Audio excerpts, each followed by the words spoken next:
and this is the story of how I became a Hope Warrior. Tonight I read to you Chapter 3, The Temple of Pain. And before I start, let me just let you know that this one is brutal.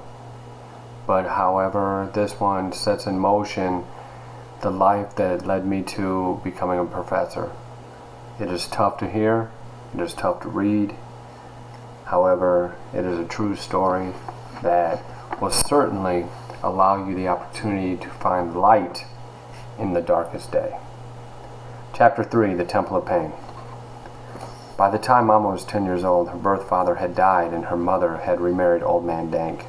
World War I was exploding abroad and imploding within their home. By this time, Mama Green had been forced to leave school to chop down trees for winter firewood as she picked cotton in the summer and fall. She had always regretted losing the opportunity to attend school with all of her higher level thinking. Fortunately, Mama had learned how to read and write at the same time that she had dropped out of third grade. She attended a small country school in a one-room shack that was designed for grades K through 8. The kindergartner sat in the front row and the 8th grader sat in the back. There was one chalkboard in the front of the room and each student had a tiny desk of their own. In total, 40 kids were in the class. The teacher was a kind woman whose name is unknown. She had a quiet charm, but was stern in her approach. One peep, quote-unquote, would land a student in the corner wearing a dunce cap. Bertha wore it once and vowed to never do it again. The humiliation burned throughout her young body. She excelled in writing and math and was regarded as a good and smart student. In the winter, she was permitted to put wood in the pot-belly stove and sat in the back of the room for heat. Mama Green lived about 2 miles away from the school and had to walk each day, whether it was rain, sleet, or snow. She owned 1 or 2 dresses that were used for school, work, church, and for sleeping. She washed her clothes on a washboard and tore her fingers on a bi-weekly basis. She collected water for the family, tended to the animals, and worked in the fields after school. Her cardboard shoes miraculously stood.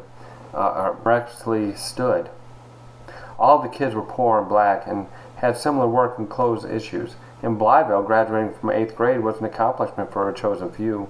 She would not be one. She loved school, but being the eldest of 3 forced her to earn a living instead. Though she never talked about her biological father, she was keenly aware of the existence of her stepfather, Old Man Dank. According to legend, he was the meanest man in the world and refused earthly departure while lying on his deathbed. It was said that he laid there for 6 months just to torment the family, and when he died, his ghost haunted the house until they were forced to move to La Porta, Arkansas. Mr. Dank has been widely regarded by his descendants as an original gangster, known to have shot and killed 2 people. One day after gambling and drinking at a nearby saloon, Old Man Dank returned home hungry and angry. He smelled of a local distillery and had lost hundreds of dollars. Mama Green's brother R.L. was just a baby and Pauline had not yet been born.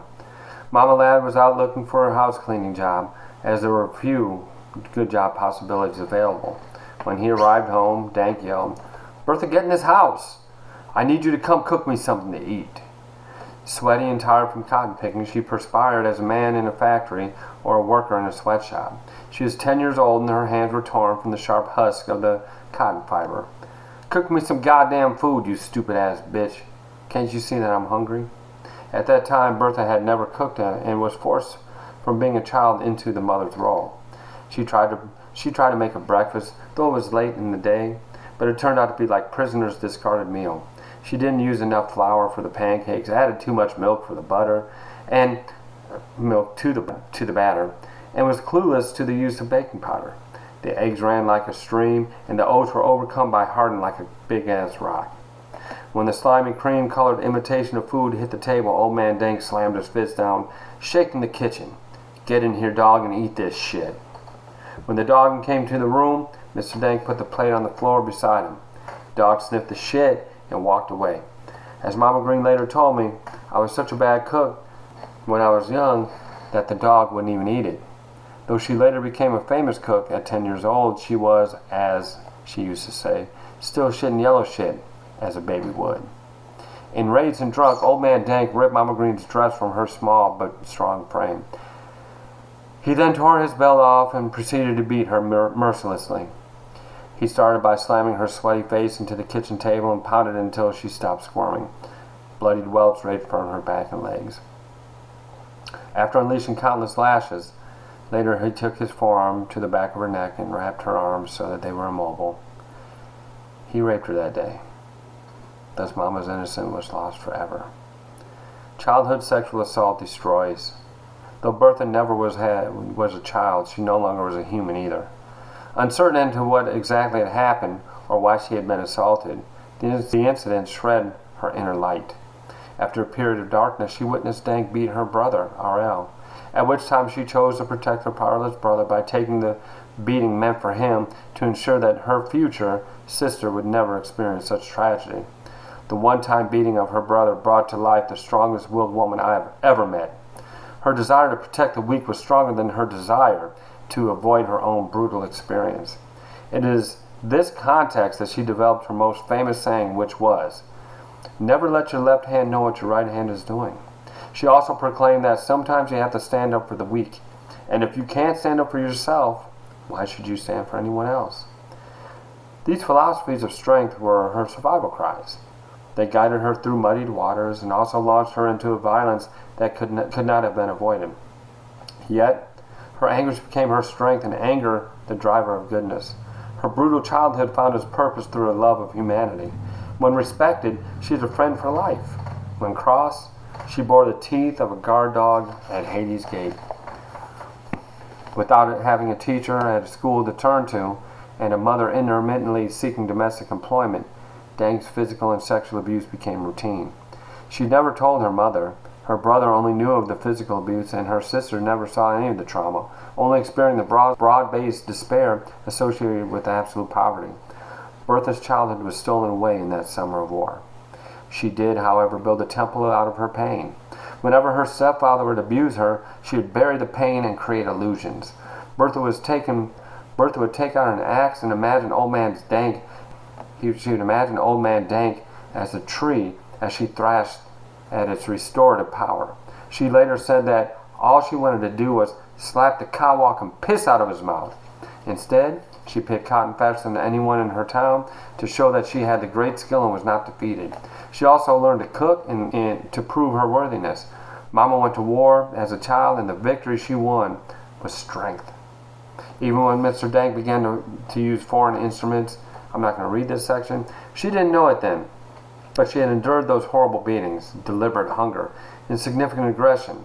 She was developing a recipe of strength and tolerance that impacted the world. Intelligent beyond belief, she taught herself to read with the smallest of schooling she had earned in the one-room shack. She had proclaimed, "I may be a third-grade dropout, but nobody can outsmart me." The beatings continued behind an invisible screen, and Bertha became a master of wearing a constructing mask. When her mother came home, she cooked a wizardry of food when available. Bertha was close to her mother's love, but she too was physically and emotionally abused. Mama, Laura Ladd, may have been a large, strong, and robust woman, but the siege of abuse can render the strongest incapable during the siege of violence. In order to protect her mother, Bertha buried her own horrors. I believe her experience as a survivor and witness of abuse is the reason why she and my mother loved each other so famously. Both had endured levels of abuse that movies fail to depict. Based upon their experiences, I am certain that real abuse is not sanitized. It smells. It hurts. It stings. Real abuse laments. Real abuse destroys souls and lights infernos. Real abuse destroys souls and lights infernos. It rips the soul in a darkened hour or lights a warrior's path to battle. Unfortunately, it destroys innocence and places it on unintended paths. That is where Mama learned that God gives me strength. Upon reflection, I've come to realize that the temple of pain is a sacred place that houses one's authentic being. Over time, individuals learn how to wear masks, to preserve face and to protect their presentation of self. Our lives become an ongoing struggle to preserve that which is good within our souls against the ridicule of a deeply competitive world. In some instances, the use of physical, emotional, and sexual abuse have the power to destroy. Assuming that abuse occurs in a relationship, be it friend, spouse, or family, The bonds of trust are tattered by and shredded by those entrusted to protect our life, our freedom, and our pursuit of happiness.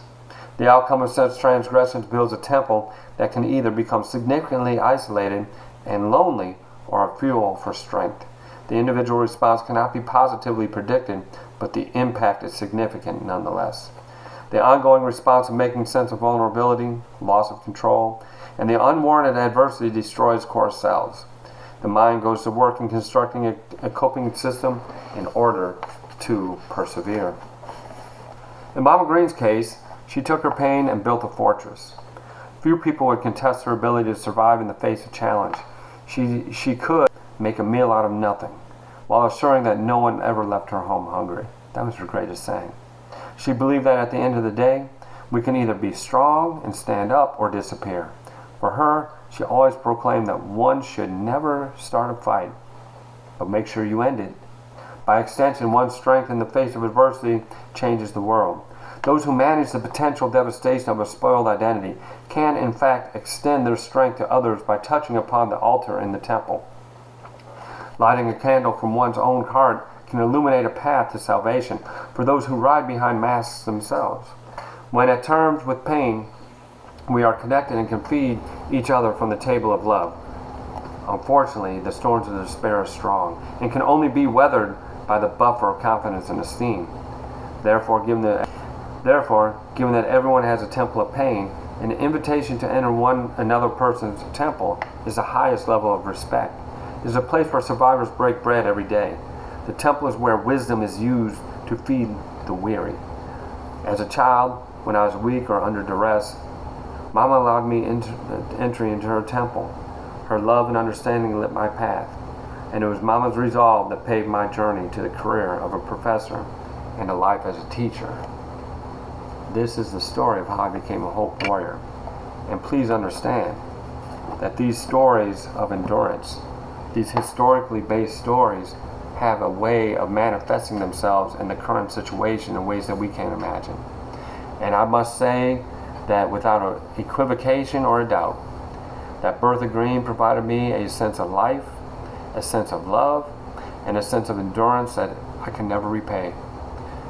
As I look forward into the future, I can always say that Hope Warriors who have seen the world in a way that is dismaying, in a way that is painful, and perhaps in a way that is wrought with trauma, have the ability to change the direction and the course of history by the fact of being.